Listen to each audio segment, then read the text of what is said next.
and welcome back to this week's edition of Fantasy Stockball with New Level Investment Management LLC.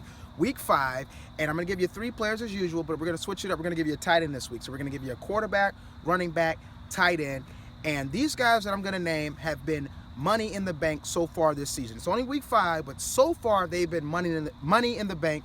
So I'm going to give you 3 stocks that have a bunch of cash in the bank, not name Apple, because we all know Apple's king of cash right now. So these are 3 stocks that have a bunch of cash in the bank or cash on their balance sheet. So first up, we're going to go with our quarterback this week. We're going to go with Matt Ryan, and he's going against that Washington Redskins defense. They're susceptible to the big play down the field. Matt Ryan and Julio Jones have been tag teaming to have a great season thus far. So we really like that matchup. Really like for Matt Ryan to get 300, 400 yards, whatever, a couple touchdowns in the air.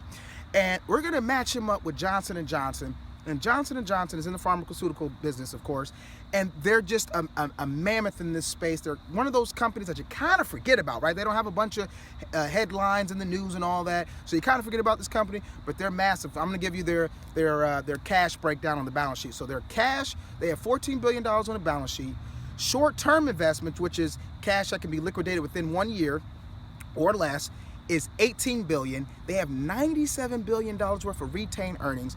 And cash is great, but you have to for this to complete the circle here, or complete the equation. A company must do something great with their cash. So we measure that with return on equity, ROE, and it's at 22% with Johnson & Johnson. So they're doing really good. It's a really good investment. They also have a 3% dividend yield. So we like that matchup with Matt Ryan. Next up, we're going to go with our running back, Mr. Bell from the Steelers, and he's going up against the Chargers defense. And I know he missed the first 2 games of the season, but since he's been back, he's been averaging about 100 yards a game with a 4.7 average per carry. What does that mean? The Steelers got to get him the football a lot more, and the dink and dunk offense as well. I think he gets some catches. I think he gets a touchdown on the ground and in the air. And we're going to pair him up with eBay, one of my favorite tech companies from a valuation standpoint, right? When you think of e-commerce, the first thing that comes to mind is Amazon. Yeah, they have $24 billion worth of revenues that they generate every quarter, but how much of that cash are they actually keeping on their books? eBay has $6.7 billion in cash, 3.7 in their short-term investments on the balance sheet, and $19 billion worth of retained earnings. That is a lot. That's mammoth for a company that size. Their forward price earning ratio is about 13, so it's a really cheap play. I really like this company.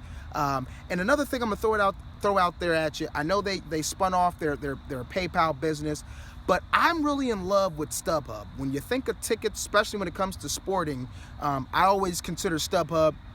I think they're definitely leading in the ticket industry. Now, granted, eBay doesn't really break down the numbers in their financial statements and their financial statements for StubHub, but I think this company is going to really start to affect their bottom line shortly, and I like eBay. And last but not least, our tight end for this week, we're going to give you the Grunk, none other than Gronkowski. He's going up against the Cowboys defense, and so far this year, the Cowboys have made everyone look like Pro Bowlers, whether it's a quarterback, whether it's a running back, receiver, and I don't think this is going to be any different for the tight end this week. I look for him to maybe not necessarily get in the end zone, but he's going to catch a bunch of balls for a bunch of yards.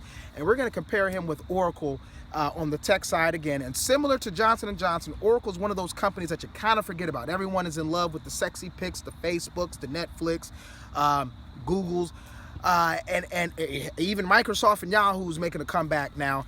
And Oracle's is just as steady as it comes. Let's talk numbers. Balance sheet, their cash on the balance sheet, $22 billion.